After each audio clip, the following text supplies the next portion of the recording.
আমের সিজন চলে এসেছে আর আমরা আম খাবো না, এটা কি কেউ শুনেছে কোনোদিন? যাই হোক, আম খাওয়ার লোভে আমি আর নাসিন একদম পাগল হয়ে গেছি। চুপি চুপি গাছ বেয়ে ছাদে উঠে পড়লাম, মনে হচ্ছিল যেন মিশনে যাচ্ছি। দেখো নাসিন কিভাবে গাছে উঠছে। আরে ভাই, আমাদের ছাদের উপরে পেয়ারা ফুলে আম গাছের একটা ডাল ঢুকে পড়েছে আর সেই ডালে থোকা থোকা আম, দেখলেই জিভের জল চলে আসে। ভাবলাম এখনই না পারলে পরে আমরা শুধু গাছ দেখবো, আম না। আর বেশি দেরি না করে শুরু করে দিলাম আম পাড়ার মহোৎসব। আম পাড়তে গিয়ে খুবই সাবধান, কেউ দেখে ফেলছে না। তারপরে টপাটপ 2-4টে আম পেড়ে সোজা ছাদের এক কোণে বসে পড়লাম। আম চুরি করে খাওয়ার মজা একটা আলাদা। এরপর শুরু হলো আসল কাজ। একটা তাজা কলা পাতা নিয়ে আসলাম, মাঝখান দিয়ে 2 টুকরো করে ফেললাম, ভালো করে ধুয়ে নিলাম। আমগুলো ধুয়ে খোসা ছাড়িয়ে ফালি করে আবার ধুয়ে নিলাম, একদম হাইজেনিক লেভেল 100। এবার হলো স্বর্গীয় মুহূর্ত। আমের উপরে ছিটিয়ে দিলাম একটু নুন, 1 চিমটি মরিচ গুঁড়ো আর তেঁতুল ভেজানোর জল।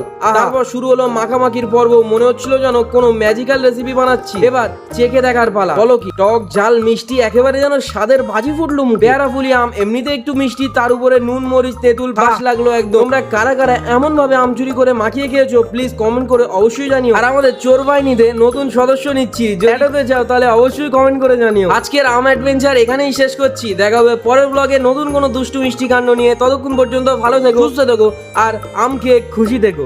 আল্লাহ হাফেজ।